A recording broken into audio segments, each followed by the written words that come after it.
बसवा उत्सव, बसवा बसवा उत्सव,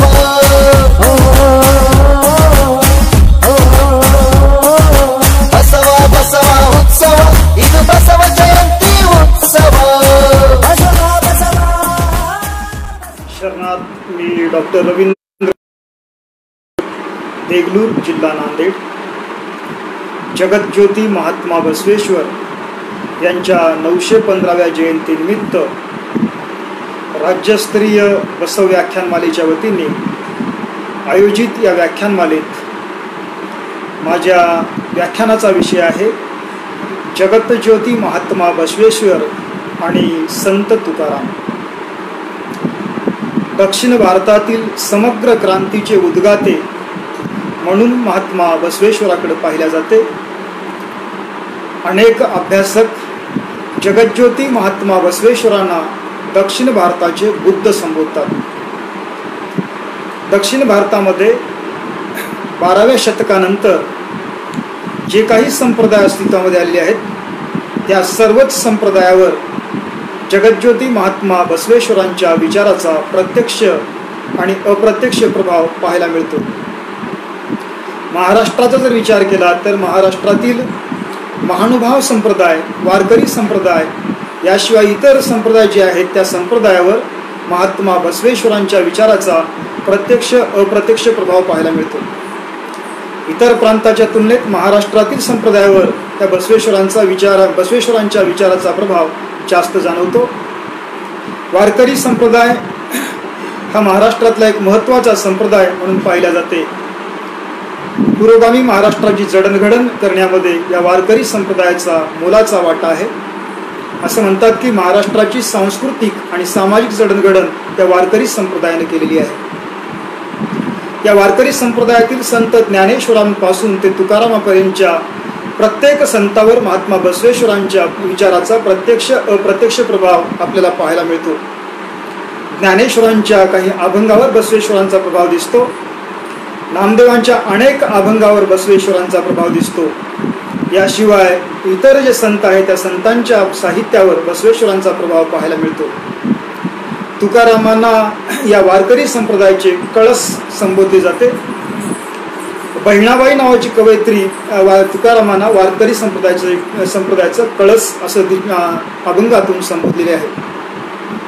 आणि या तुकारामांच्या अभंगामध्ये आणि बसवेश्वरांच्या वचनामध्ये जो वैचारिक अनुबंध आहे तो अनुबंध या ठिकाणी आज या व्याख्यानातून मी आपल्यासमोर ठेवणार आहे.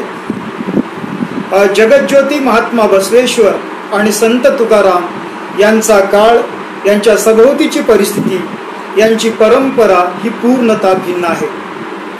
जगज्योती महात्मा बसवेश्वरांचा काळ 12व्या शतकाचा आहे आणि संत तुकारामांचा काळ हा 17व्या शतकाचा आहे. जगज्योती महात्मा बसवेश्वर हे बसवेश्वरांचं कार्य म्हणजे वैदिक धर्माविरुद्धचं बंड आहे आणि संत तुकाराम हे वारकरी संप्रदायातले एक महत्त्वाचे संत आहेत. आणि या ठिकाणी जगज्योती महात्मा बसवेश्वरांनी कन्नड लोकभाषेचा पुरस्कार केला आणि कन्नड लोकभाषेतून त्यांनी आपले वचन लिहिलेले आहेत.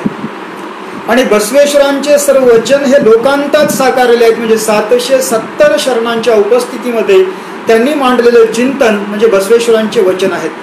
बसवेश्वरांच्या वचनाची संख्या 1,500 आहे. आणि तुकारामांनी जे अभंग लिहिलेले आहेत ते अभंग मराठी लोकभाषेत आहेत आणि तुकारामांनी अभंग हा छंद स्वीकारलेला आहे. आणि बसवेश्वरांचे वचन लोकांतात आकारला आलेले आहेत. तर तुकाराम म्हणजे बसवेश्वरांचे वचन हे लोकांतात आकारला आलेले आहेत आणि तुकारामांचे अभंग मात्र एकांतात आकारला आलेले आहेत. कारण भंडारदऱ्याच्या डोंगरावर एकांत पत्करून मानवी जीवनासंबंधी सखोल असं चिंतन करून तुकारामांनी ते चिंतन आपल्या अभंगातून मांडलेले आहेत. आणि या दोघांच्या म्हणजे काव्यातलं साम्यस्थळ असं आहे, ह्या दोघांचंही काव्य हे अक्षर काव्य आहे, चिरंतन काव्य आहे.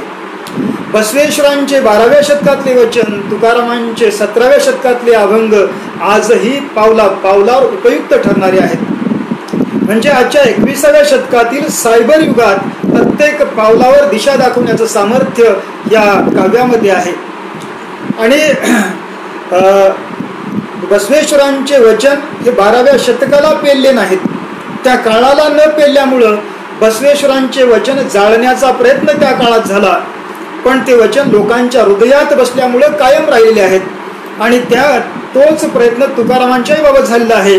तुकारामांचे अभंग 17व्या शतकाला पेलले नाहीत किंवा 17व्या शतकाला ते रुचले नाहीत.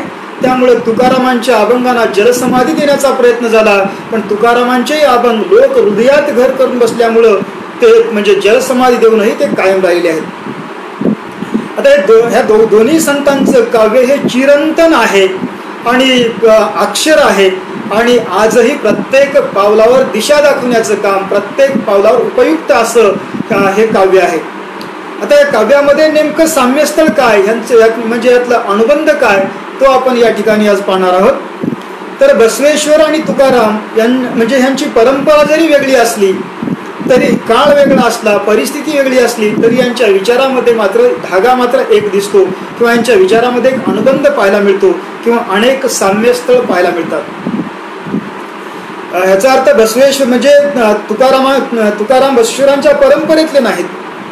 अनेक तुकारामांच्या अभंगामध्ये काही ठिकाणी म्हणजे तुकारामांच्या चरित्रामध्ये काही ठिकाणी असा उल्लेख आलेला आहे की तुकाराम व्यापारानिमित्त कर्नाटकमध्ये अनेक वेळा जात होते, किंवा तुकारामांच्या अभंगामध्ये एका ठिकाणी बसवण्णाची आण असा शब्द आलेला आहे. ह्याच्यावरून असाही एक अंदाज करता येतो की तुकारामांना बसवेश्वर ज्ञात होते असं आपल्याला म्हणजे एक म्हणण्यासाठी एक धागा सापडतो. आणि साधू दिसती वेगळ आले परी अंतरी मिळाले या उक्तीप्रमाणे या दोघांच्या विचारामध्ये प्रचंड मोठ्या प्रमाणामध्ये साम्यस्थळ पाहायला मिळतात. आता परमेश्वर विषयक दृष्टिकोन, बसवेश्वरांनी मांडलेला परमेश्वर विषयक दृष्टिकोन आणि तुकारामांचा परमेश्वर विषयक दृष्टिकोन पाहिल्यानंतर जणू काय असं वाटतं की बसवेश्वरांनी जो परमेश्वर विषयक दृष्टिकोन मांडला त्याचा विस्तारच जणू काही या तुकारामांनी केला असं वाटू लागते. बसवेश्वरांनी हिंदू धर्मातील बहुदेव उपासनेचा धिक्कार केला किंवा अनेक वेळा त्यांनी बहुदेव उपासनेवर प्रहार केलेला आहे. बहुदेव उपासनेमध्ये वेळ आणि ऊर्जा वाया घालणाऱ्या लोकांवर बसवेश्वरांनी परखड असा प्रहार केलेला आहे.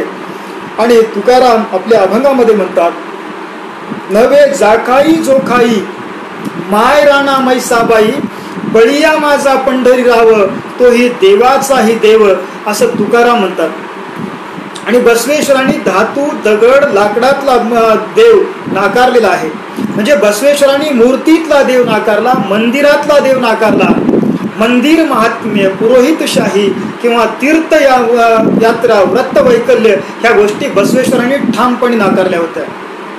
आणि तुकारामांनी तीर्थयात्रेची निरर्थकता स्पष्ट करताना एका अभंगामध्ये म्हणतात, जाओन या तीर्था काय तुवा केले चर्म प्रक्षाळिले वरी वरी. म्हणजे तू तीर्थयात्रेला जाऊन काय साध्य केलास, कारण तीर्थयात्रेला जाऊन फार तर तू काय केलास, वरचं कातळ धुतलास, मन स्वच्छ झालेलं नाही. किंवा तुकाराम दुसऱ्या एका अभंगामध्ये म्हणतात, तीर्थी धोंडा पाणी देव रोकडा सज्जनी. म्हणजे तीर्थक्षेत्री काय आहे तर तीर्थक्षेत्री फक्त एक दगडाचा देव आहे आणि बाजूला कुंडामध्ये पाणी आहे, याच्या पलीकडे काही नाही. किंवा हिंदू धर्मातले जे काही क्षुद्र देवता आहेत किंवा ज्या काही ग्रामदेवता आहेत त्या देवतेवरही तुकारामांनी परखड असा प्रहार केलेला आहे. ही वास्तव वेळेस महात्मा बसवेश्वरांच्या वचनाची प्रकर्षाने आठवण होत असते. तुकाराम एका ठिकाणी असं म्हणतात की शेंदरी हेंदरी देवी दैवते कोण पूजिती भूते खेते आपल्या पोटासाठी जे रडते मागती शिते अवधान. जे आपण शेंदरी देवतांना अनेक दगडांना शेंदूर फासून त्याची पूजा करतो, बळी देतो, ज्या देवता आपल्या पोटासाठी दुसऱ्यांना बळी मागतात त्या आपल्या इच्छा काय पूर्ण करतील किंवा आपला उद्धार काय करतील असा प्रश्न तुकाराम उपस्थित करतात. आणि त्याचबरोबर म्हणजे या ठिकाणी बसवेश्वरांनी देह हेच देवालय हा विचार मांडला. बसवेश्वरांनी सांगितलं की धनिक बांधती देवालय देवा गरीब मी करू काय, माझे पायच देवालय शिर हे सुवर्ण कळस. आणि पुढे ते सांगतात की स्थावर पावे नाश जंगम अविनाश. म्हणजे माझं देह हेच देवालय आहे, आपला देह हाच देवालय हा विचार महात्मा बसवेश्वरांनी आपल्या वचनातून मांडला. आणि तोच धागा तुकारामांच्या अभंगातून अनेक ठिकाणी व्यक्त झालेला आहे. ते असं म्हणतात की देही आसोनिया देव व्रत्ता हिंडतो निर्दैव देव आहे अंतर्यामी व्यर्थ हिंडे तीर्थग्रामी. म्हणजे देव कुठं आहे तर देव आपल्या देहामध्ये आहे. बसवेश्वर तिकडे सांगतात माझे देह हेच देवालय, आणि तुकाराम सांगतात देही आसोनिया देव, देव तुझ्याच देहामध्ये आहे.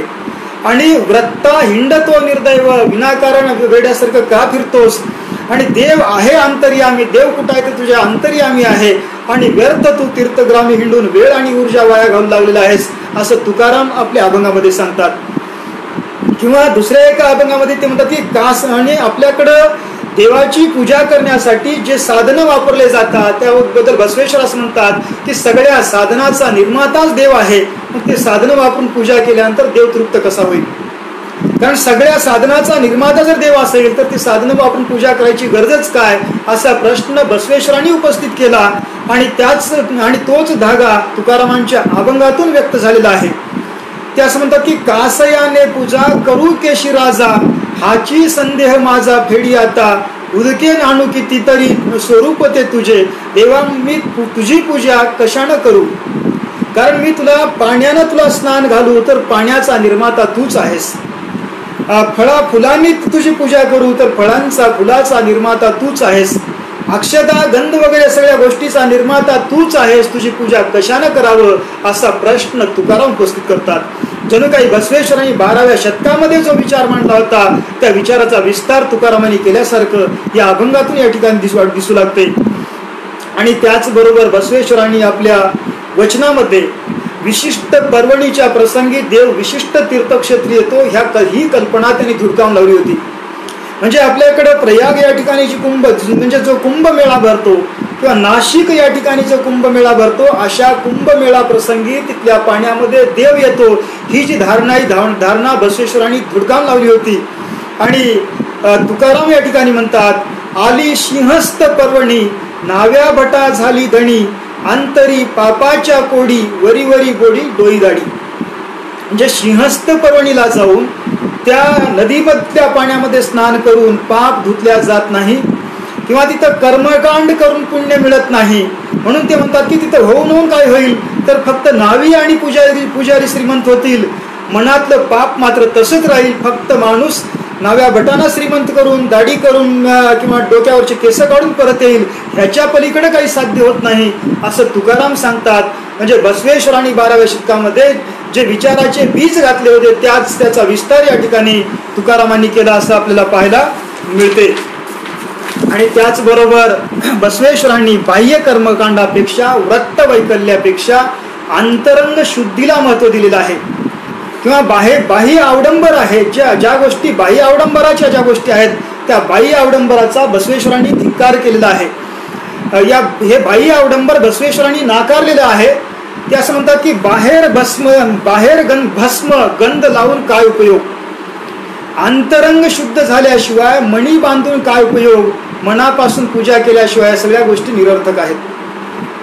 म्हणजे मन शुद्ध असल्याशिवाय, अंतकरण शुद्ध असल्याशिवाय बाहेर भस्म लावून गंध लावून काही उपयोगाचा नाही, हा विचार बसवेश्वरांनी आपल्या वचनातून मांडलेला आहे.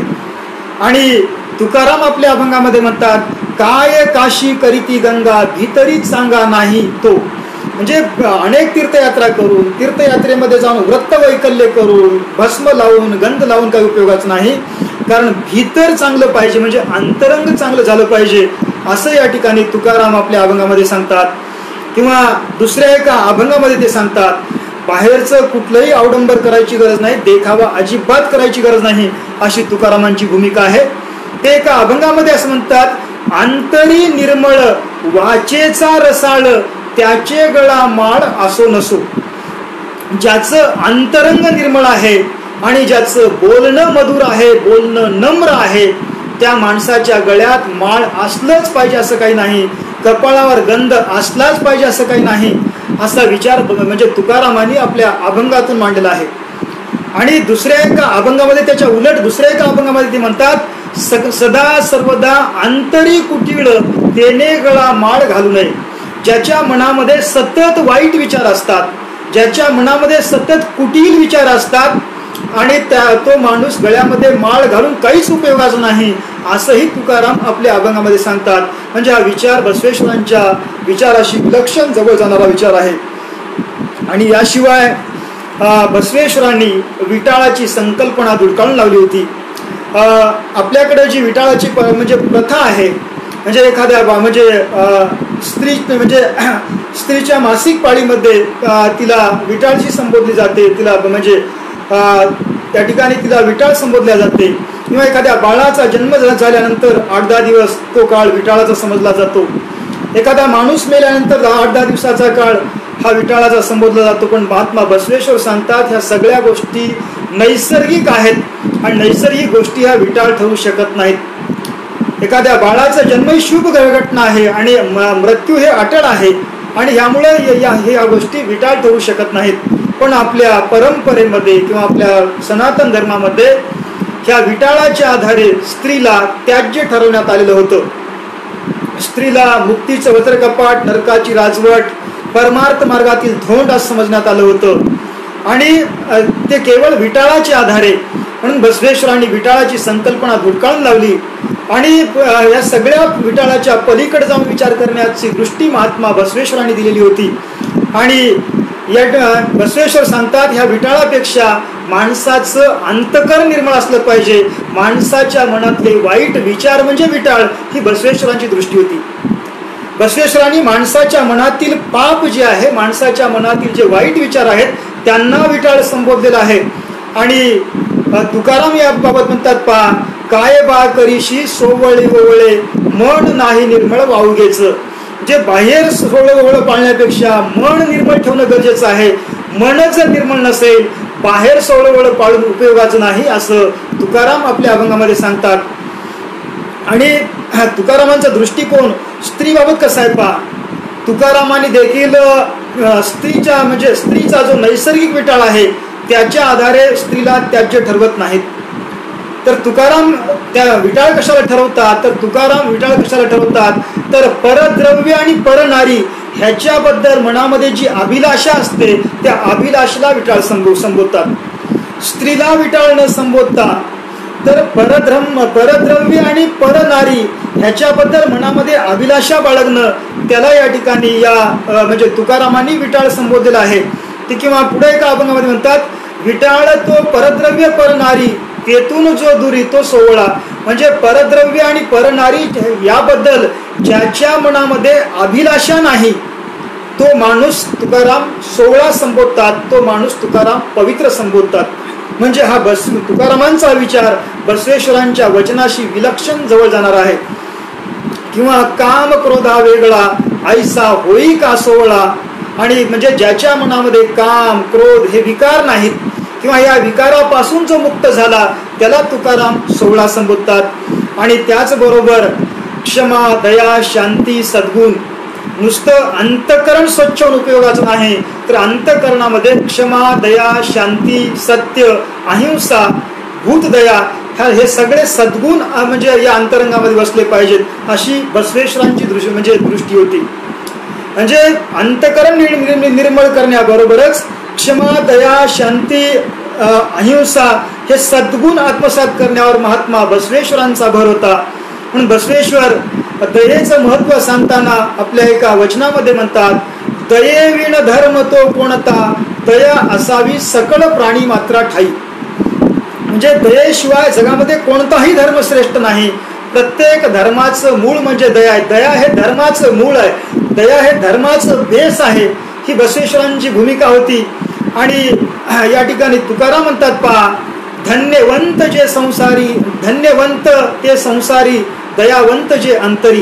किंवा धन्य ते संसारी दयावंत जे अंतरी, असं तुकाराम आपल्या अभंगामध्ये म्हणतात. संसारामध्ये तेच धन्य आहेत ज्यांच्या हृदयामध्ये दया आहे, अशी तुकारामांची भूमिका आहे. किंवा क्षमा दया शांती ते देवाची वसती, असं तुकाराम सांगतात. म्हणजे क्षमा दया शांती हे गुण जेथे आहेत त्याच ठिकाणी देव असतो, असं तुकाराम सांगतात. किंवा संत कोणाला समजतात तर ज्याच्या हृदयात दया आहे त्यालाच तुकाराम दया म्हणजे संत समजतात. जसं बसवेश्वर दया हे धर्माचं मूळ म्हणतात, तसं तुकाराम संत होण्यासाठी हृदयामध्ये दया असली पाहिजे, अशी तुकारामांची भूमिका आहे. म्हणून ते म्हणतात, भूताची या दया भांडवल संता. संताकडे कोणतं भांडवल असलं पाहिजे तर भूत दयेचं भांडवल असलं पाहिजे, असं या ठिकाणी म्हणजे हे तुकाराम सांगतात. आणि किंवा दया, आणि त्याचबरोबर पहा बसवेश्वरांचा दयेविषयीचा जो दृष्टिकोन आहे आणि तुकारामांचा दयेविषयीचा दृष्टिकोन जो आहे त्याच्यामध्ये एक साम्य असं आहे. बसवेश्वरांनी दयेला प्राधान्य जरी देत असेल, पण जेव्हा सत्य धोक्यात येत असते तेव्हा हातामध्ये शस्त्र घेऊन सत्याचं संरक्षण केलं पाहिजे, ही बसवेश्वरांची भूमिका आहे किंवा ही भूमिका शरणांची भूमिका आहे. म्हणून शरणांनी शेवटी हातामध्ये शस्त्र घेऊन वचनांचं संरक्षण केलेलं आहे. म्हणजे जर सत्य धोक्यात येत असेल तर हातामध्ये शस्त्र घेऊन सत्याचं संरक्षण केलं पाहिजे. हातामध्ये शस्त्र घेऊन सत्याचं संरक्षण करणं, नीतीचं संरक्षण करणं म्हणजे दया, ही बसवेश्वरांची भूमिका आहे. आणि या ठिकाणी तुकारामांची भूमिका त्याच धर्तीवरची आहे. तुकाराम असं म्हणतात, दयातीचे नाव भूताचे पालन आणिक निर्दाळण कंटकाचे. म्हणजे दया, दया म्हणजे काय? दया म्हणजे निष्पाप प्राणी मात्रावर प्रेम करणं म्हणजे दया. आणि त्याचबरोबर आणिक निर्दाळण कंटकाचे, समाजामध्ये दुष्ट प्रवृत्तीचे जे लोक आहेत त्यांचा वेळीच बंदोबस्त करणं म्हणजे दया. पहा तुकारामांची भूमिका कशी आहे. एकीकडे म्हणतात म्हणजे एकीकडे ते सांगतात की दयातीचे नाव भूताचे पालन, म्हणजे भूत मात्राचं पालन करणं म्हणजे दया. त्याचबरोबर दुष्ट प्रवृत्तीचा वेळीच बंदोबस्त करणं किंवा त्याच्या विरोधामध्ये लढा देणं म्हणजे त्याला पायबंद घालणं म्हणजे दया, असं तुकाराम सांगतात. म्हणजे बसवेश्वरांचा दयेविषयीचा दृष्टिकोन, तुकारामांचा दयेविषयीचा दृष्टिकोन यामध्ये विलक्षण असं साम्य पाहायला मिळते. आणि त्याचबरोबर विनयशीलता, या ठिकाणी बसवेश्वरांच्या वचनातून पावला पावलावर त्यांच्या मनातला विनय भाव, विनम्रता व्यक्त झालेला आहे.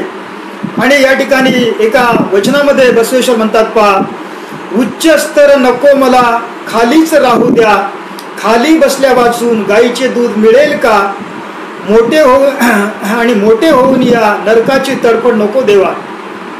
ते असं म्हणतात की मला उच्च स्तर नको, मला खालीच राहू द्या.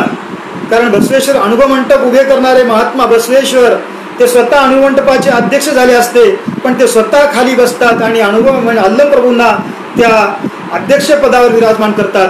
म्हणून ते म्हणतात, पा उच्च स्तर नको मला खालीच राहू द्या, खाली बसल्याशिवाय गाईचे दूध पिता येईल का.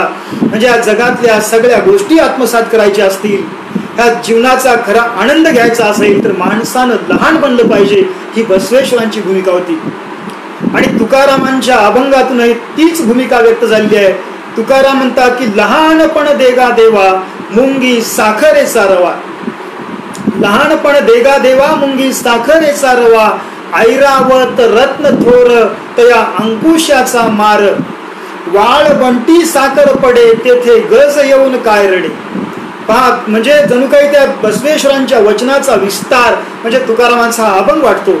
या अभंगामध्ये बसवेश्वर म्हणजे तुकाराम परमेश्वराकडे मागणी करतात, देवा तू मला लहानपण दे, लहानपण देगा देवा, देवा मला तू लहानपण दे, मुंगी साखरेचा रवा. म्हणजे या ठिकाणी साखर जर खायचं असेल तर मुंगीच बनलं पाहिजे, साखरेचा आस्वाद घेण्यासाठी मुंगी बनलं पाहिजे. मुंगी साखरेचा रवा, ऐरावत रत्न थोर तया अंकुशाचा मार. इंद्राच्या दरबारामध्ये असणारा ऐरावत हत्ती दिसायला खूप मोठा आहे, पण त्याला अंकुशाचा मार वेळोवेळी खावा लागतो. किंवा वाळवंटी साखर पडे तेथे गज येऊन काय रडे. म्हणजे वाळवंटामध्ये वाळूमध्ये जेव्हा साखर पडत असते ती साखर हत्तीला खाता येत नाही. वाळूमध्ये मिसळलेली साखर हत्तीला खाता येत नाही. वाळूमध्ये मिसळलेली साखर खाण्यासाठी मुंगीच खावं लागत असते. तसं म्हणजे जीवनातल्या छोट्या छोट्या गोष्टीचा आनंद घ्यायचा असेल तर माणसाला छोटं झालं पाहिजे. हा बसवेश्वरांचा जो दृष्टिकोन होता तोच दृष्टिकोन तुकारामांच्या अभंगातून व्यक्त झालेला आहे. म्हणजे बसवेश्वरांचं वचन आणि तुकारामांचा अभंग यामध्ये विलक्षण साम्य आपल्याला पाहायला मिळते. आणि त्याचबरोबर उत्तम कुळात जन्मल्याबद्दल माझ्या मनात अभिमान निर्माण होऊ नये असा भाव तुकारामांनी आपल्या अभंगातून व्यक्त केलेला आहे. तर या ठिकाणी मी उत्तम कुळात जो जन्मलेलो आहे त्याच्याबद्दल अभिमान मनामध्ये निर्माण होऊ नये हा भाव तुकाराम म्हणजे बसवेश्वर या ठिकाणी व्यक्त करतात. ते असं म्हणतात की उत्तम कुळात जन्मलो असे नामुष्कीचे ओझे मजवर लादू नको. असं बसवेश्वर परमेश्वराकडे प्रार्थना करतात, देवा मी ब्राह्मण जातीमध्ये जन्मलो ह्याचा अहंकार माझ्या मनात येऊ नये, किंवा याबद्दलचं अहंकार माझ्या मनामध्ये येऊ नये असं बसवेश्वर म्हणतात. आणि तुकाराम पुढं आपल्या अभंगामध्ये म्हणतात, पहा बरा देवा कुणबी केलो नाहीतरी दंभेची असतो मेलो. म्हणजे बसवेश्वर ब्राह्मण जातीमध्ये जन्माला आल्याचा त्यांना अभिमान नाही, किंवा तो अभिमान माझ्या मनात येऊ नये अशी प्रार्थना ते परमेश्वराकडे करतात. किंवा ब्राह्मण जातीमध्ये जन्माला आल्याचं कुठलंही त्यांना अभिमान आनंद वगैरे वाटत नाही. आणि दुसरीकडं तुकारामांना म्हणजे कुणबी जातीमध्ये जन्माला आल्याचं दुःख वाटत नाही. म्हणजे दोघांच्या विचारामध्ये या ठिकाणी साम्यच पाहायला मिळते. त्यांना ब्राह्मण जातीमध्ये जन्माला आल्याचा अभिमान नाही आणि यांना कुणबी जातीमध्ये जन्माला आल्याचं दुःख नाही. त्या उलट ते कुणबी जातीमध्ये जन्माला आल्याचं आनंद व्यक्त करतात. ते म्हणतात बरा देवा कुणबी केलो, बरं झालं देवा मी कुणबी जातीमध्ये जन्माला आलो. बरा देवा कुणबी केलो नाहीतरी दंभेची असतो मेलो. मी जर ब्राह्मण जातीमध्ये जन्माला आला असतो तर गर्वात मेलो असतो. आणि पुढं आपल्या अभंगामध्ये तुकाराम म्हणतात की म्हणजे भले केले देवराया नाचे तुका लागे पाया. म्हणजे या ठिकाणी बरं झालं देवा माझा जन्म कुणबी जातीमध्ये झाला आणि देवा किंवा मी ब्राह्मण जातीमध्ये जन्माला आलो असतो तर विनाकारण गर्वात मेलो असतो. म्हणजे भले केले देवराया, देवा माझं तू भलं केलास. आणि असं म्हणून तुकाराम नाचत देवाच्या पायावर डोकं ठेवतात. म्हणजे असा भाव तुकारामांच्या अभंगातून व्यक्त झालेला आहे. आणि किंवा बसवेश्वर आपल्या एका वचनामध्ये म्हणतात माझ्यापेक्षा लहान कोणी नाही आणि शिवभक्तापेक्षा महान कोणी नाही, किंवा शरणांपेक्षा महान कोणी नाही. तर या ठिकाणी पहा बसवेश्वर म्हणतात की मी खूप लहान आहे. म्हणजे आपला लहानपणा बसवेश्वर स्वीकारतात. म्हणजे यातून बसवेश्वरांच्या मनातील विलक्षण नम्रता या ठिकाणी व्यक्त होते. आणि तोच भाव या ठिकाणी तुकारामांच्या अभंगातूनही व्यक्त झालेला आहे. ज्ञानेश्वरांच्या ज्ञानेश्वरीमध्ये एका ठिकाणी एक ओवी आहे पहा, तुम्ही महेशाची मूर्ती मी दुबळा अर्चित असे भक्ती, किंवा तरी न्यूनते पुरते अधिकही सरते. म्हणजे अशा अनेक ओव्या ज्ञानेश्वरीमध्ये आलेल्या आहेत ज्यातून ज्ञानेश्वरांच्या मनातील नम्रता व्यक्त झालेली आहे. आणि या ठिकाणी तुकाराम आपली नम्रता व्यक्त करताना म्हणतात, म्हणजे नम्रतेचं महत्व सांगताना तुकाराम म्हणतात नम्र झाला सर्वभूता ते. तुकाराम आपल्या अभंगातून म्हणजे नम्रतेचं महत्व सांगतात. म्हणजे बसवेश्वरांच्या वचनातून ज्याप्रमाणे नम्रतेचं महत्व प्रतिपादित झालेलं आहे त्याचप्रमाणे तुकारामांनी आपल्या अभंगातून नम्रतेचं महत्व सांगितलेलं आहे. आणि बसवेश्वरांनी जो समतेचा विचार त्यांच्या वचनातून मांडला, किंवा त्यांच्या कल्याण क्रांतीमध्ये त्यांची कल्याण क्रांती ज्या समतेच्या पायावर झाली, म्हणजे समतेचा पाया त्यांच्या कल्याण क्रांतीला होता. आणि तोच पाया तुकारामांच्या अभंगालाही असल्याचं पाहायला मिळते. बसवेश्वर आपल्या वचनामध्ये म्हणतात हा कुणाचा हा कुणाचा हा कुणाचा असे म्हणू नको तू देवा, हा अमुचा हा अमुचा हा अमुचा असे म्हणव तू देवा. हा विचार वारकरी संतांच्या अनेक काव्यामध्ये पाहायला मिळतो. बसवेश्वर म्हणतात की हा कुणाचा असे म्हणू नको तू देवा. आणि ज्ञानेश्वरीमध्ये म्हणतात विश्वची माझे घर ऐसी मती जयाची स्थिर, किंबहुना चराचर आपणची झाला. आणि तुकाराम आपल्या अभंगामध्ये म्हणतात याती कुळ येथे असे अप्रमाण, गुणाचे कारण असे अंगी. तुकाराम सांगतात की इथं जाती कुळ गोत्र या सगळ्या गोष्टी अप्रमाण आहेत. म्हणजे विठ्ठलाच्या दरबारामध्ये जाती कुळ गोत्र सगळ्या गोष्टी अप्रमाण आहे. म्हणजे या गोष्टी अप्रमाण आहेत. जसं की सोयराबाईचा एक अभंग आहे पहा, अवघा रंग एक झाला रंगी रंगला श्रीरंग, मी तू पण गेले वाया पाहता पंढरीच्या राया, नाही भेदाचे ते काम पळून गेले क्रोध काम. तर तोच भाव या ठिकाणी म्हणजे बसवेश्वरांचा भाव या अभंगातूनही व्यक्त झालेला आहे. आणि या ठिकाणी तुकाराम म्हणतात की याती कुळ, इथं जाती कुळ गोत्र ह्या सगळ्या गोष्टी या ठिकाणी अप्रमाण आहेत. आणि गुणाचे कारण असे अंगी, तर फक्त माणसाची गुणवत्ता महत्वाची आहे. जे बसवेश्वरांच्या अनुमंडपामध्ये दृश्य होतं की ज्या ठिकाणी 18 पगड जातीतील लोक कोणत्या जातीचा हा विषय महत्वाचा नव्हता, त्याची गुणवत्ता महत्वाची होती. आणि त्याचप्रमाणे पंढरपूरच्या वाळवंटातले कोणते संत कोणत्या जातीचे आहेत हे महत्वाचं नव्हतं, तर केवळ त्यांची गुणवत्ता त्यांच्या अंतःकरणातील भक्ती महत्वाची आहे. हा विचार या ठिकाणी तुकाराम सांगतात किंवा तुकाराम एका ठिकाणी पुढं तात्विक म्हणजे त्यांचा एक अत्यंत तात्विक स्वरूपाचा अभंग आहे. त्या अभंगामध्ये ते म्हणतात, अवघी एकाचीच वीण सगळे मानव म्हणजे एकाचेच पुत्र आहेत. अवघी एकाचीच वीण सगळे एकाच देवाची लेकरं आहेत. तर ते कैसे भिन्न भिन्न म्हणजे इथं कसं भिन्न वेगवेगळे राहतील. किंवा त्यांचा दुसरा जो अभंग आहे तो अभंग बसवेश्वरांच्या वचनाशी विलक्षण जवळ जाणार आहे. तो अभंग म्हणजे विष्णुमय जग वैष्णवाचा धर्म भेदाभेद ब्रह्म अमंगळ कोण्याही जीवाचा न घडो मत्सर्व वर्म सर्वेश्वर पूजनाचे. या अभंगामध्ये तुकाराम मला सांगतात की विष्णुमय जग, संपूर्ण जग हे विष्णुमय आहे. संपूर्ण जग विष्णुमय आहे समजून वर्तन करणं हा वैष्णवाचा धर्म आहे. वैष्णवाचा धर्म म्हणजे केवळ ग्रंथ वाचत बसणं, केवळ व्रत वैकल्य करणं वैष्णवाचा धर्म नाही. विष्णूच्या मूर्तीची पूजा करत बसणं वैष्णवाचा धर्म नाही. तर संपूर्ण जग विष्णुमय आहे असं समजणं आणि तसं वर्तन करणं हा वैष्णवाचा धर्म आहे असं तुकाराम मला सांगतात. आणि अमंगळ काय आहे तर भेदाभेद हे जे भ्रम आहे ते भ्रम मनामध्ये ठेवणं म्हणजे अमंगळ आहे. भेदाभेद मनामध्ये भ्रम आहे आणि ते भ्रम मनामध्ये ठेवणं म्हणजे अमंगळ आहे, पाप आहे असं तुकाराम सांगतात. त्याचबरोबर कोण्याही जीवाचा न घडो मत्सर म्हणजे कोणत्याही जीवाचा आपल्याकडून मत्सर घडू नये हा विचार तुकाराम या ठिकाणी सांगतात. ज्ञानेश्वरीमध्ये एक अशी ओवी आलेली आहे पहा म्हणजे, आणि या ठिकाणी तुकाराम ते सांगतात की कोण्याही जीवाचा न घडो मत्सर म्हणजे कोणत्याही जीवाबद्दल माणसाच्या मनामध्ये द्वेष असू नये हेच परमेश्वर पूजेचं वर्म आहे असं तुकाराम या ठिकाणी सांगतात. म्हणजे बसवेश्वरांचा समतेचा जो विचार होता तोच विचार तुकारामांच्या अभंगातून व्यक्त झालेला आहे.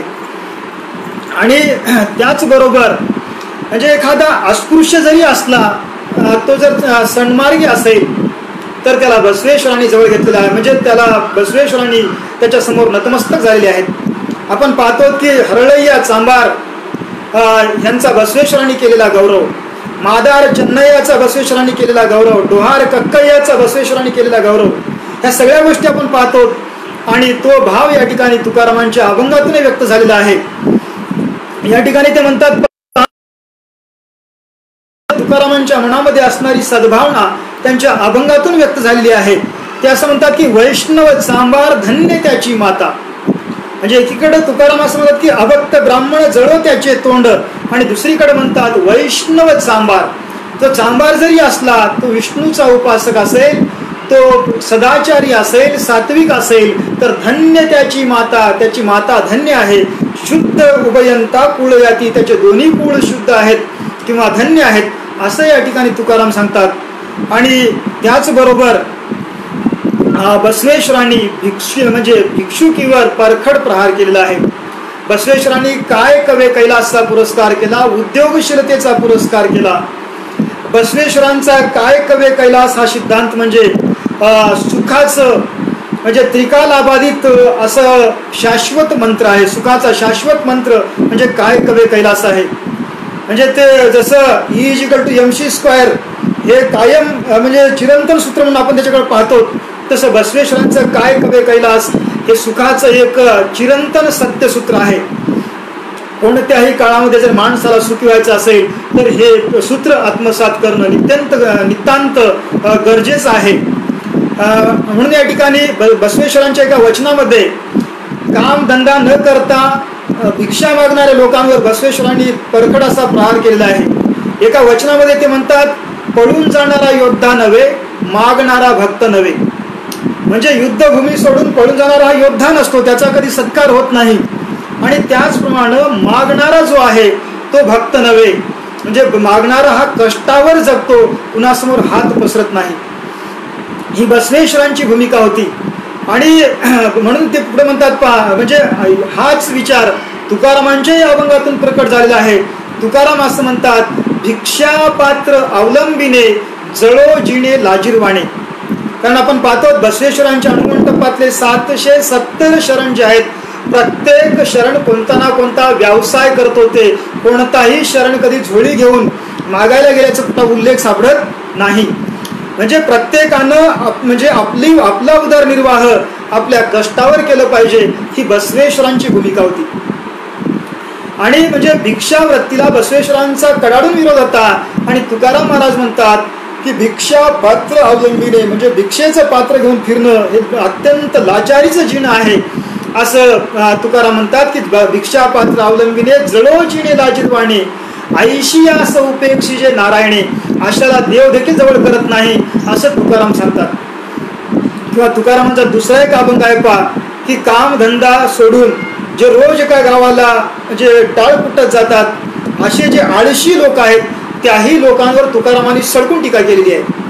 ते असं म्हणतात की न करवे धंदा आईता तोंडी पडो लोंदा उटीते ते कुटीती टाळ अवघा मांडीला कल्लोळ ते जिवंतची मेले लाजा वाटून या पिले. म्हणजे पहा तुकारामांच्या मनामध्ये अशा लोकांबद्दल किती तीव्र असंतोष होता ते या ठिकाणी पाहायला मिळते.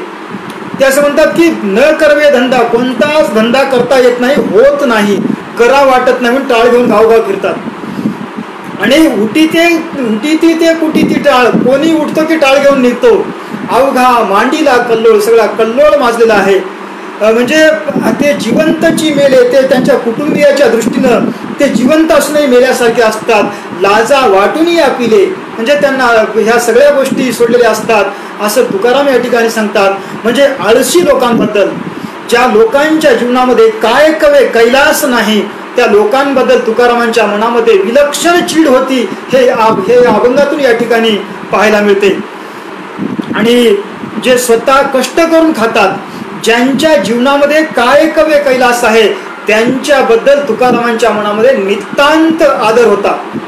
ते असं म्हणतात की स्वतः केले स्वतः खाय तुका वंदी त्याचे पाय. म्हणजे जे स्वतः कष्ट करून खातात जे स्वतःच्या कष्टावर जगतात तुकाराम म्हणतात मी त्याच्या पायावर नतमस्तक होतो असं तुकाराम म्हणतात. जे या ठिकाणी पहा बसवेश्वरांच्या कावे काय कवे कैलास या सूत्राचं समर्थनच तुकारामांच्या अभंगातून झालेलं आहे. आणि वेळ म्हणजे वेळेचा उपयोग कसा केला पाहिजे ह्या संदर्भात बसवेश्वरांचा दृष्टिकोन अत्यंत मौलिक स्वरूपाचा आहे. म्हणजे मुहूर्त पाहण्याच्या नावाखाली वेळ घालवण्यापेक्षा जीवनातल्या प्रत्येक क्षणाचा उपयोग केला पाहिजे ही बसवेश्वरांची भूमिका होती.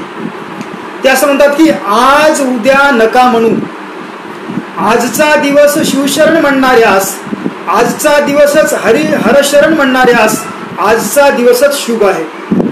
म्हणजे मुहूर्त पाहण्याच्या नावाखाली म्हणजे वेळेचं शुभ अशुभ नाम पाहण्याच्या नावाखाली म्हणजे वेळ वाया घालवण्यापेक्षा प्रत्येक हातात आलेल्या प्रत्येक क्षणाचा उपयोग केला पाहिजे अशी बसवेश्वरांची भूमिका आहे. कारण परमेश्वर आपल्या हातामध्ये एक क्षण देतो आणि दुसरं क्षण दुसऱ्या हाताने काढून घेतो. या म्हणजे जीवनातलं कोणतंही क्षण पुन्हा परत येत नाही हा बसवेश्वरांचा दृष्टिकोन होता. आणि तुकारामांचा पहा तुकाराम वेळेबाबत किती जागरूक आहेत. म्हणजे वेळेचा उपयोग कसा केला पाहिजे जीवनातल्या प्रत्येक क्षणाचा उपयोग कसा केला पाहिजे या संदर्भात तुकाराम आपल्या एका अभंगामध्ये म्हणतात मडे झाकुनिया करीती पेरणी कुणबियाची वाणी लवल आहे ऐसे बा करी स्वहित आपुले जयासी भावले नरदेह. म्हणजे पेरणीच्या दिवसामध्ये एक घरामध्ये जर माणूस मेला तर तो प्रेत झाकून ठेवून तो शेतकरी अगोदर जाऊन पेरणी करतो. आणि पेरणी ह्याच्यासाठी करतो कारण पेरणीच्या दिवसातील एक एक सेकंद महत्वाचा असते. म्हणजे मुठीतलं बी हे ओटीतल्या बियापेक्षा म्हणजे अगोदर जमिनीत पडत असते आणि अगोदर पडलेलं मुठीतलं बी ओटीतल्या बियापेक्षा ते पीक चांगलं असते. म्हणजे हा तुकारामांचा दृष्टिकोन म्हणजे शेतकरी जीवनातला दृष्टांत देऊन वेळेचा उपयोग कसा केला पाहिजे याविषयीचं दृष्टिकोन तुकाराम सांगतात. पुढे ते अभंगामध्ये म्हणतात नाही काळ सत्ता आपुली हाती. म्हणजे आपण नंतर करू जर म्हटलं तर काळ आपल्या हातामध्ये नाही. कबीरही आपल्या एका द्वयामध्ये म्हणतात पहा कली कली क्या करे कली काल के हात. आणि त्याचप्रमाणे या ठिकाणी म्हणजे तुकाराम सांगतात की प्रत्येक क्षणाचा उपयोग केला पाहिजे. उद्या पाहूत परवा पाहूत असा विचार करू नये. म्हणजे बसवेश्वरांचा वेळेच्या वापराबाबत टाइम मॅनेजमेंट बाबत बसवेश्वरांचा जो दृष्टिकोन होता तोच दृष्टिकोन तुकारामांचा पाहायला मिळतो. आणि नवसायास म्हणजे बसवेश्वर हे प्रयत्नवादी संत आहेत. बसवेश्वर प्रयत्नाची पूजा करणारे संत आहेत आणि प्रयत्नाच्या आड येणाऱ्या सगळ्या गोष्टी बसवेश्वरांनी नाकारलेल्या आहेत. आता प्रयत्नाच्या आड येणारी एक महत्वाची गोष्ट म्हणजे नवस सायास. आपल्याकडे कसं आहे, आपण म्हणजे कष्टाला म्हणजे बायपास शोधतो किंवा कष्टाच्या ऐवजी काहीतरी शॉर्टकट मार्ग शोधतो. आता कष्टाला बायपास करण्यासाठी आपण नवस करण्याचा प्रयत्न करतो, नवसाचा मार्ग अनुसरतो. पण या ठिकाणी बसवेश्वरांना नवस करणे मान्य नाही. ते असं म्हणतात की नवस बोलून तो फेडणे म्हणजे दंड भरणे. काय विचार आहे बा बसवेश्वरांचा. ते म्हणतात की नवस करून ते फेडणे म्हणजे दंड भरणे आहे किंवा गर्दी जमून भक्तीचे प्रदर्शन करणे आहे असं बसवेश्वर म्हणतात. आणि तुकाराम म्हणतात की नवसे कन्या पुत्र होती तरी का करणे लागे पती. आणि नवस करून जर एखाद्या मुलीला लेकर होत असतील तर तिचं लग्न करायची गरज काय असा प्रश्न तुकाराम या ठिकाणी उपस्थित करतात. किंवा इतर अनेक अभंगामध्ये तुकारामांनी नवस सायासावर परखड असा प्रहार केलेला आहे. आणि त्याचबरोबर म्हणजे ज्योतिषशास्त्र फलज्योतिष ह्या गोष्टी बसवेश्वरांनी ठामपणे नाकारलेल्या आहेत. बसवेश्वरांनी म्हणजे ज्योतिषशास्त्रापेक्षा त्यांनी कष्टावर निष्ठा ठेवलेला आहे. कष्टावर निष्ठा ठेवणारा माणूस हा बसवेश्वरांचा आदर्श आहे. आणि बसवेश्वरांनी हातावरच्या रेषेवर तळ हातावरच्या कपाळावरच्या रेषेवर भविष्य लिहिलेलं असते हे बसवेश्वरांना अजिबात मान्य नव्हतं.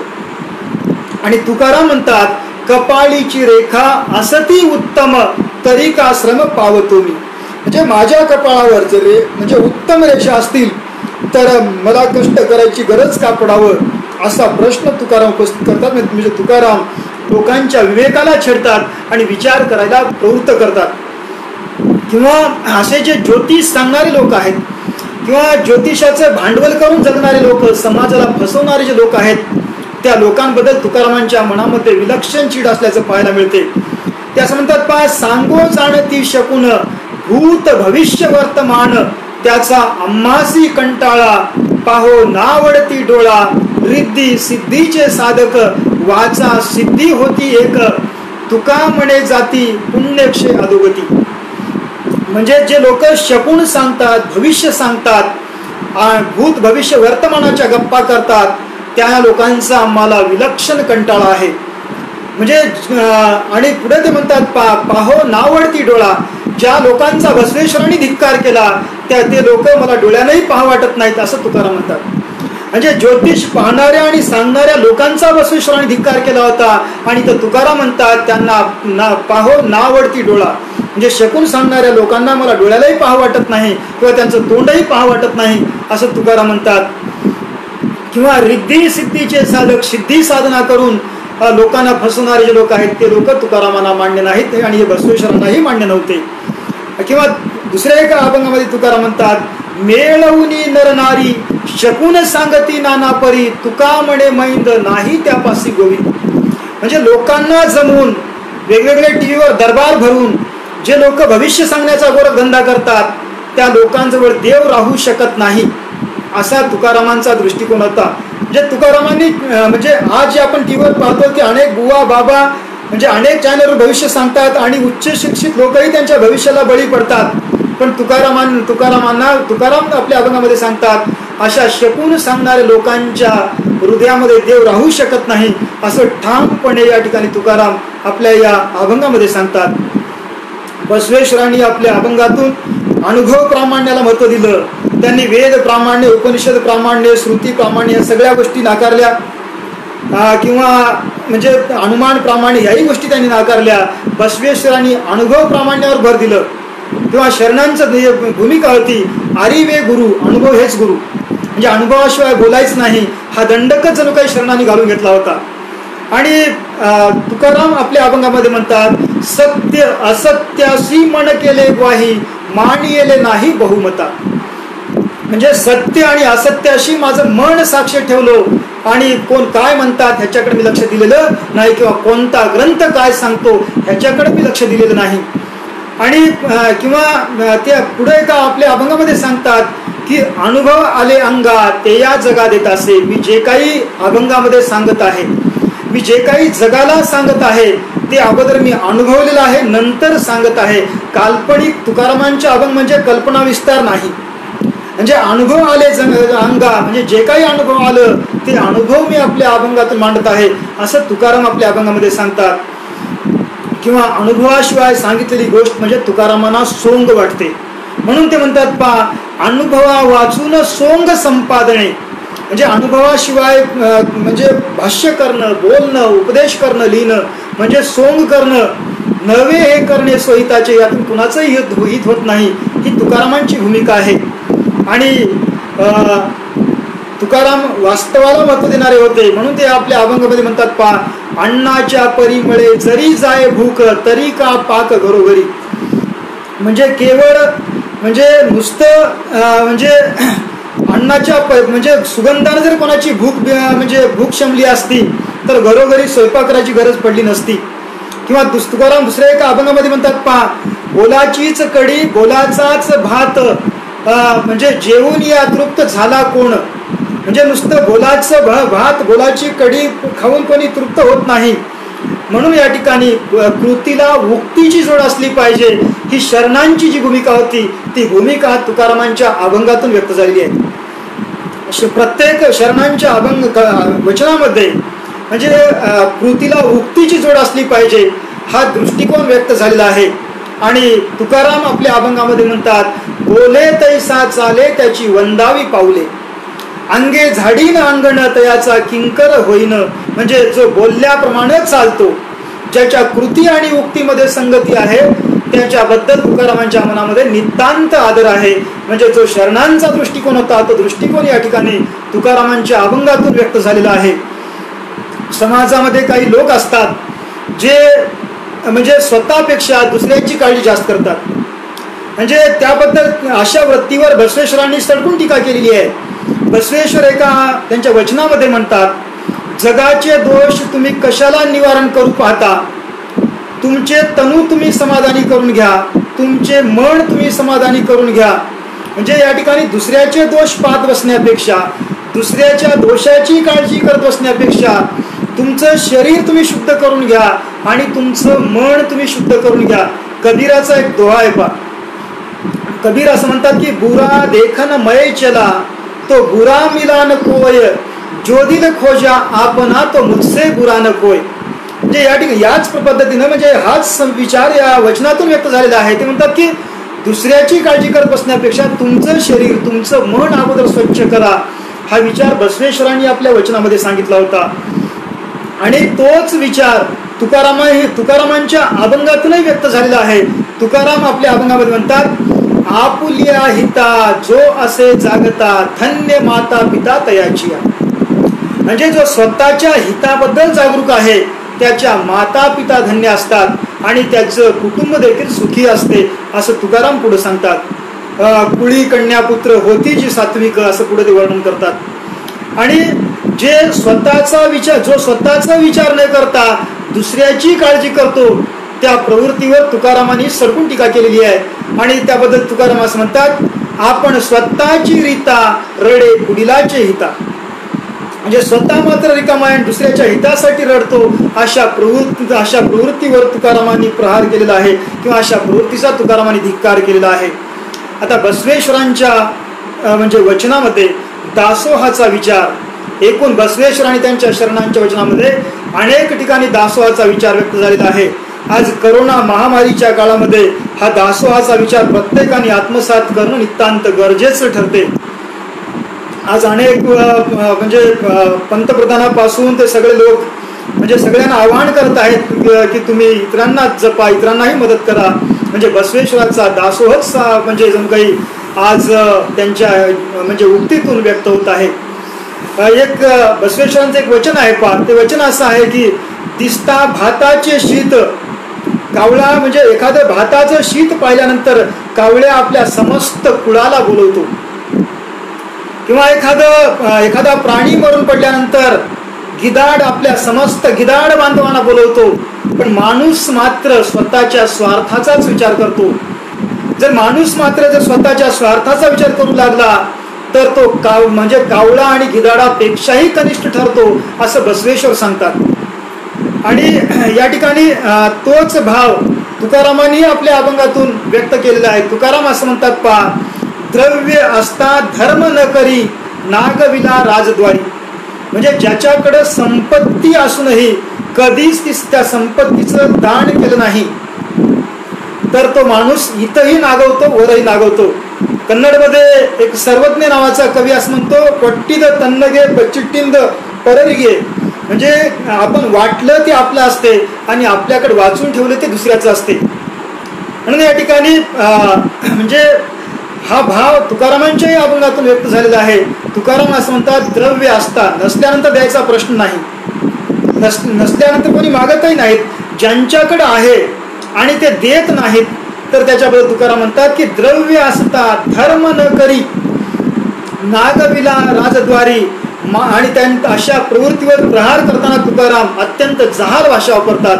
पुढे ते म्हणतात, माय त्यासी विली जेव्हा रांड सटवी नव्हती तेव्हा. अशा बाळाला, अशा म्हणजे स्वार्थी माणसाला जन्म देते वेळेस किंवा अशा स्वार्थी माणसाचा जन्म होते वेळेस रांड सटवी नव्हती तेव्हा. म्हणजे नशीब लिहिणारी जी सटवी आहे तेव्हा बहुतेक ती ॲबसेंट असेल, म्हणून असा निघाला, असं या ठिकाणी तुकाराम म्हणजे प्रहार करते वेळेस म्हणतात. आणि त्याचबरोबर अतिरिक्त संपत्तीचा संचय बसवेश्वरांनी पाप मांडलेला आहे. कारण बसवेश्वरांच्या घरी जेव्हा चोर येतात, चोरी करतात, त्यांना पकडल्यानंतर ते विचारतात की बाबा तुम्ही चोरी का करायला आलात. तेव्हा ते चोर सांगतात की आमचे लेकर बाळ उपाशी होते महाराज. तेव्हा बसवेश्वर म्हणतात, तुम्ही चोर नाहीत, खऱ्या अर्थानं मी चोर आहे. म्हणून आपल्या पत्नीच्या अंगावरची दागिने त्या सगळ्या चोरांना समानपणे ते वाटून देतात. ही कथा आपण अनेक वेळा ऐकतो. म्हणजे यातून बसवेश्वरांचा दृष्टिकोन व्यक्त होतो की अतिरिक्त संपत्तीचा संचय हा हे पाप आहे. बसवेश्वरांच्या एका वचनामध्येही म्हणजे तो विचार व्यक्त झालेला आहे. पहा, संसार म्हणजे वाऱ्यावरचा दिवा आहे, कधी विचार काही सांगता येत नाही. आणि संपत्ती म्हणजे बाजारातली गर्दी आहे, कधी पांगल काही सांगता येत नाही. म्हणून संपत्तीबद्दल मोह बाळगू नये किंवा संपत्तीची आसक्ती बाळगू नये. आणि संपत्ती किती जरी जमा करून ठेवलं तर संपत्ती वर येत नाही. कारण जगज्जेता सिकंदर जेव्हा मरणार असतो, मरणशय्येवर पडलेला असतो, तेव्हा तो मरणार आहे म्हणजे अगोदर त्याच्या सेवकांना जगज्जेता सिकंदर मरणशय्येवर असलेला तो सांगतो की मरणार आहे 1-2 दिवसात. म्हणजे तो सांगतो आपल्या सेवकांना, मी मेल्यानंतर माझी तिरडी अशी बांधा की माझे दोन्ही हात मोकळे दिसले पाहिजेत. लोक परेशान होतात, म्हणतात की एवढा मोठा जग जिंकलेला सिकंदर आपण मेल्यानंतर तिरडी अशी का बांधाय सांगतो. तर पुन्हा ते सिकंदर सांगतात, मला लोकांना हे सांगायचं आहे, मी जन्माला आलो आणि एवढं पूर्ण जगावर राज्य केलो, एवढी संपत्ती मिळवलो, पण जाते वेळेस मात्र शेवटी रिकामाच चालू. म्हणजे माणूस किती जरी कमावला तर शेवटी रिकामा जात असतो. हा दृष्टिकोन म्हणजे शरणांचा होता, बसवेश्वरांचा होता. आणि तोच दृष्टिकोन तुकारामांच्या अभंगातून व्यक्त झालेला आहे. आणि तुकारामांच्या एका अभंगामध्ये तुकाराम असं म्हणतात, पहा, की किती करीशी आटाआटी सगळे नये लंगोटी. म्हणजे किती जरी आटाआटी केलास, किती जरी कमावलास तर सोबत लंगोटी येत नाही. किती करीशी आटाआटी सगळे नये लंगोटी, पलंग नाहल्या सुपाती शेवटी गोवऱ्या संगती. म्हणजे किती जरी आटाआटी केलास, संपत्ती कमावलास तर सोबत शेवटी लंगोट देखील येत नाही. आणि किती जरी घरामध्ये पलंग एसी वगैरे लावलास तर ते काहीही सोबत येत नाही. पलंग नाहल्या सुपती शेवटी गोवऱ्या संगती. म्हणजे शेवटी सोबत काय येणार आहे तर गोवऱ्याच सोबत येणार आहे. म्हणजे काय तर हा देह किंवा हे जीवन म्हणजे हे देह स्वच्छ ठेवलं पाहिजे, मन स्वच्छ ठेवलं पाहिजे, जीवनामध्ये संपत्तीचा विनियोग समाजासाठी केलं पाहिजे, इतरांना मदत केली पाहिजे. हा तुकारामांचा दृष्टिकोन या ठिकाणी पाहायला मिळतो.